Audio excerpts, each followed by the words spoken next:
Astaghfirullah Rabbal baraya. Astaghfirullah minal khataya. Astaghfirullah Rabbal baraya. Astaghfirullah minal khataya. Kalau kita memasrahkan setiap urusan kita kepada Allah setelah kita berusaha, itu namanya tawakal. Dan yakin bahwa hasil dari setiap usaha kita yang diberikan Allah itulah yang terbaik. Maka hati kita akan lepas dari perasaan sedih dan kecewa. Betul apa betul Ibu? Betul ya. Dan pada saat kita dalam keadaan terpojok, dalam keadaan sulit ya, jangan pernah gantungkan harapan kepada makhluk. Tapi gantungkan harapan kita hanya kepada Sang Ilahi Rabbi Allah Subhanahu wa ta'ala. Bu? Ya. Pak? Ya. Pak? Ya. Ini antara ya sama nguap ya. Allah, yang mau nanya siapa? Tadi pertanyaannya seru banget nih ya. Udah ada bunda kita dan ustadz kita. Yang mau nanya siapa? Silakan. Ibu. Wah, ibu-ibunya kayaknya banyak. Waduh, banyak banget nih padanya. Boleh kita kasih lebih nggak? Mungkin berapa orang gitu ya. Bapak dulu deh. Bapak silakan Bapak.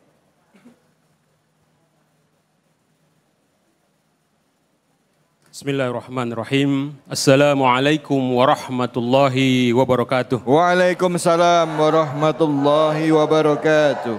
Alhamdulillah, terima kasih kepada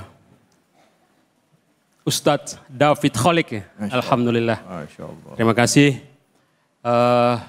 Ini perkenalkan, nama saya Solehuddin Simamora.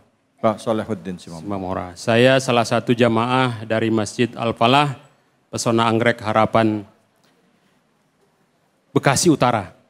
Baik, pertanyaannya tadi sudah dipaparkan oleh Ustadz Alfian sama Ustazah Yati.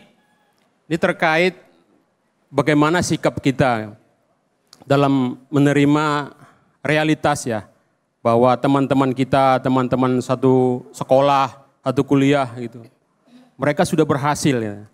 Sementara saya masih begini-begini saja gitu. Terkadang dalam pikiran saya timbul, apakah memang rezeki saya belum datang-datang gitu. Mudah-mudahan Ustazah dan Ustadz bisa memberikan solusi buat saya khususnya dalam mensikapi kondisi realitas yang ada di mana teman-teman sudah maju sukses, tetapi saya masih berada bahkan kalau istilahnya itu tadi titik nol gitu ya. Mudah-mudahan dengan ikut cahaya hati ini timbul lagi motivasi untuk lebih bergairah lagi, termotivasi mengharap ridho Allah Subhanahu wa taala. Demikian, terima kasih. Wassalamualaikum warahmatullahi wabarakatuh. Waalaikumsalam warahmatullahi wabarakatuh. Silakan mungkin Ustazah, silakan Bunda Yati bisa jawab. Baik, terima kasih Pak pertanyaannya. Langkah pertama, ubah insecure menjadi syukur. Kalau lihat yang sukses, apa saya orang yang gagal? Mohon maaf Bapak Ibu, mereka yang sukses bukan berarti mereka yang tidak pernah gagal dalam hidupnya. Mereka yang hari ini nyaman dengan hidupnya bukanlah mereka orang-orang yang sempurna hidupnya. Dilihat di media sosial punya suami ganteng, gaji gede, anak satu-satunya jadi kagak punya ipar. Sementara ipar kita banyak banget. Semua gambaran kehidupan yang Allah berikan pada kita. Nilai yang paling berharga, apakah kita mampu mewujudkan rasa syukur sehingga syukur itu kalau zaman Covid menurut saya ini adalah booster. Kesuksesan yang dicapai oleh orang lain kita nilai adalah sebuah hal yang terindah baginya. Tapi hidup kita yang saat ini Pak bisa jadi adalah hidup yang didamba banyak orang. Bapak-bapak hadir di sini Pak. Mereka banyak yang kepengen hadir di sini Pak. Tapi jangankan ke masjid ini Pak. Tangan mereka sedang bersatu dengan air infus. Jangankan datang ke masjid Pak. ke meja makan datang tertatih-tatih. Sholat pun tidak bisa sempurna. Jadi ketika kita merunduk, melihat bagaimana kondisi saudara kita yang lebih susah, lebih rumit, lebih sulit, muncul rasa syukur. Tapi ketika mereka melihat yang lebih tinggi, di sini kita tetap bersyukur kepada Allah karena Allah pun beri nikmat yang sama untuk saya. Ada 3 gambaran yang diajarkan seorang sufi. Yang pertama, apabila melihat orang kaya, dia berharta, subhanallah wa masya Allah, dengan kekayaannya dia bisa bersedekah. Tapi saya yang tidak punya apa-apa, bersyukur punya juga sedekah dengan senyum yang saya punya.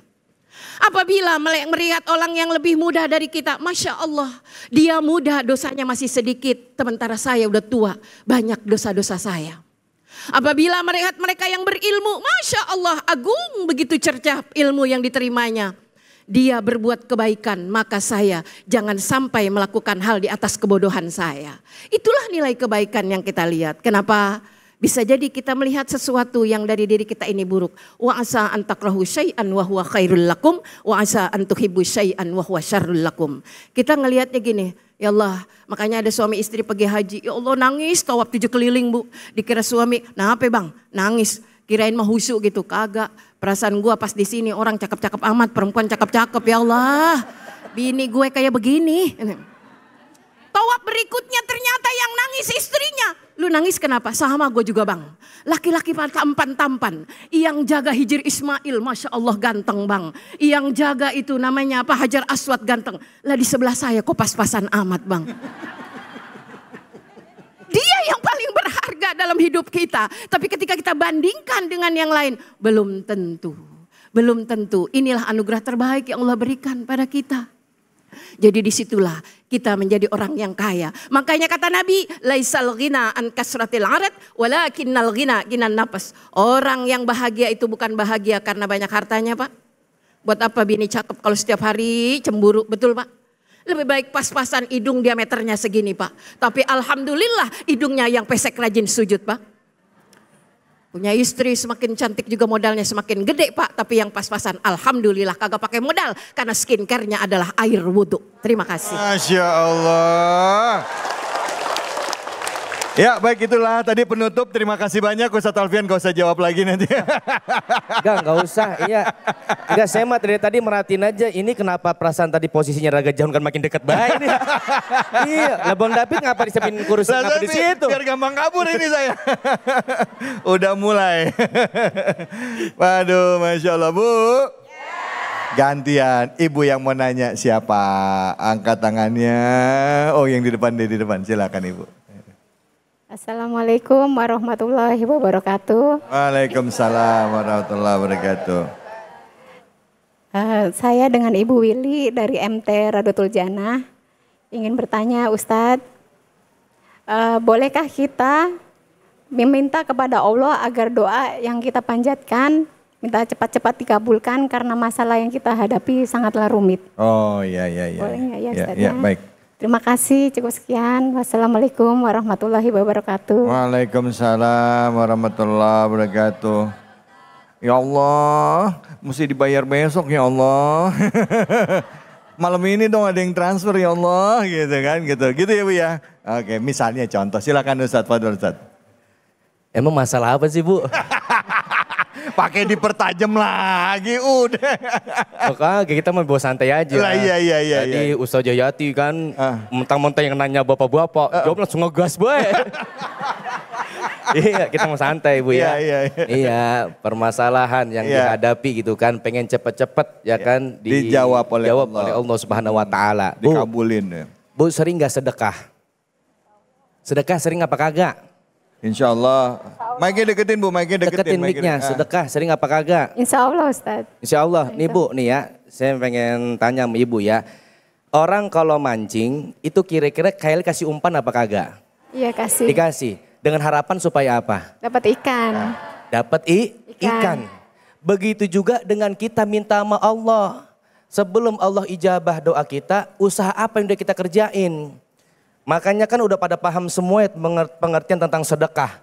Sedekah itu dapat memanjangkan umur kita. Benar. Betul. Sedekah itu dapat menolak bala, musibah yang ada di diri kita. Benar. Makanya kalau pengen terbebas dari masalah, banyakin sedekah.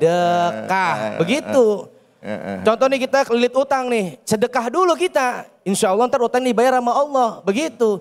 Tadi Ustaz Jayati udah bilang kan ya, kita nggak bisa sedekah pakai duit, pakai apa sedekahnya? Boleh Bu, sedekah pakai senyum. Senyummu di wajah saudaramu adalah sodakoh. Coba lihat ibu-ibu udah senyum semua. Ya Allah. Ya Allah, ini senyumnya kemana? Ke saya apa ke sini? Ke sini. Iya, tega banget.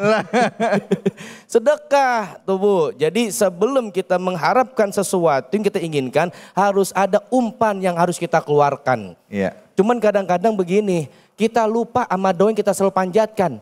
Yaitu doanya Robbana atina fid dunya hasanah wa fil akhirati hasanah wa qina azabannar. Kan doa itu kita minta sama Allah, minta kebaikan. Kebaikan di dunia dan kebaikan di akhirat. Permasalahan kita dapati mungkin itu supaya kita menjadi terus orang yang baik.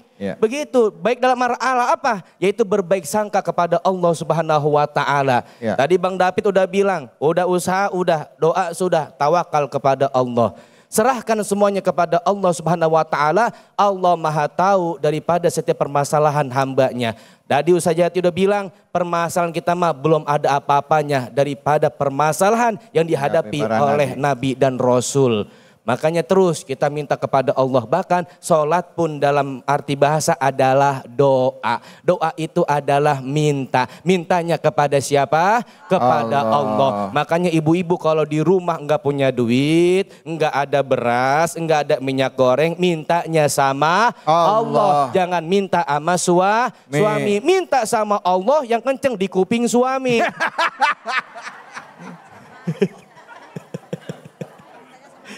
Ya Allah, duit kagak ada, beras habis, minyak habis, lagi tidur mulu, ini tidur. Ya Bu ya, boleh kita minta kepada Allah karena Allah ada tempatnya kita untuk meminta. Masya Allah, Bu. Udah terjawab ya? Bener. Izin. Bener nih Bu, udah terjawab. Jadi kalau misalnya ada apa-apa mintanya ke siapa? Bu. Pak, gimana, seru nggak curhatannya sama guru-guru kita? Masih ada yang mau curhat lagi? Mana yang mau curhat, angkat tangannya nih? Wah, banyak.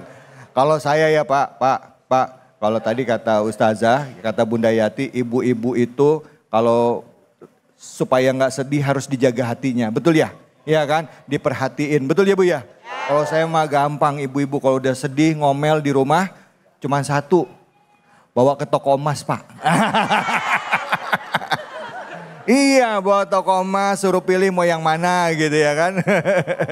Nah ngomong-ngomongin curhatan ibu-ibu, saya juga punya curhatan nih yang pengen saya bagi sama ibu-ibu sekalian. Belakangan ini ya ibu-ibu bapak-bapak, saya sering banget gampang nyeri sendi di lutut. Apalagi setelah seharian ya, saya aktivitas, makin terasa banget nyerinya. Ibu-ibu tahu nggak?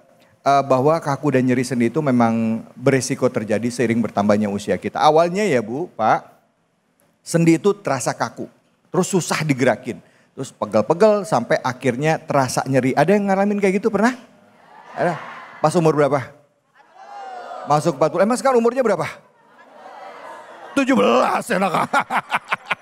Bisa, tenang. Buat ibu-ibu yang usianya 17 tahun, yang mengalami seperti ini tenang ya, saya punya solusi. Kita bisa konsumsi suplemen sendi yang kualitasnya terjamin. Nah seperti ini nih, nah, Wellmove mengandung glukosamin dan kondroitin yang memperbaiki dan melumasi tulang rawan sendi. Sendi jadi lentur dan mudah digerakkan. Wellmove juga aman untuk dikonsumsi jangka panjang karena dibuat dari tulang rawan ikan laut. Untuk hasil yang maksimal, minum Wellmove 3 kali sehari, 1 kaplet, jangan bolong-bolong. Nah karena kualitas Wellmove pastinya terjamin karena diproduksi dengan standar farmasi menggunakan bahan baku yang diimpor dari Amerika, Eropa, dan Jepang. Wellmove juga sudah tersertifikasi halal. Nah sekarang saya mau nanya, siapa yang pernah ngalamin nyeri sendi kayak saya? Ada nggak? Oh banyak ya. Siapa nih, bapak-bapak apa ibu-ibu nih? Bapak-bapak, oh bapak-bapak silakan bapak, ayo pak. Ini dari gaya duduk ke dirinya juga kerasa ini. Aduh. Assalamualaikum Pak. Waalaikumsalam Ustaz. Gimana sehat? Boleh didekatkan mic-nya? Alhamdulillah sehat. Silakan duduk Pak, silakan duduk. Ini kursi panas Pak. Ya baik. Pak gimana tadi nyeri sendinya pernah mengalami? Pernah. Boleh mic-nya deketin Pak. Nah. Pernah, saya juga barusan dari juga ngerasain. Ngerasain? Ya pagi-pagi dikasih lemper, langsung dunjut sini. Wah. Lemper disalahin. Bisa aja Bapak. Iya. Kayak tadi barusan juga kayaknya bangun agak susah ya. Ya, nah ini Pak punten ya Pak ya. Ini ada salah satu solusi. Ya. Maaf ini buat Bapak, mohon maaf. Terima kasih. Bapak, ya, well move Silakan ya. Bapak. Dicoba, diminum itu sudah di belakangnya. Iya. Ya. Boleh dibuka 3 Pak. kali sehari ya. Boleh dibuka Pak, silakan. Oh langsung buka nih. Iya silakan langsung dibuka. Kebetulan istri ada. Oh mana istri? Ini depan nih. Oh ini ibu. Ibu mau nyoba juga nggak Bu? Ibu? Atu-atunya. Iyalah satu-satunya Pak. Jangan mancing-mancing. Belum tahu diceramain Bunda Yati nanti. Ya silakan Ustaz, silakan. Yuk. Bismillahirrahmanirrahim. Wah. Gimana Pak? Silakan Pak. Alhamdulillah ya. Alhamdulillah. Nah, mudah-mudahan kalau Bapak ya minum Well Move-nya ya pasti akan berkhasiat ya. Karena memang Well Move ini dapat dibeli di apotik, toko obat, Alfamart, Alfamidi, supermarket. Dan kalau mau beli online juga bisa via Shopee atau TikTok ya. Yuk beli sebelum kaku dan nyeri sendi menghampiri. Well Move atasi kaku dan nyeri sendi. Mantap.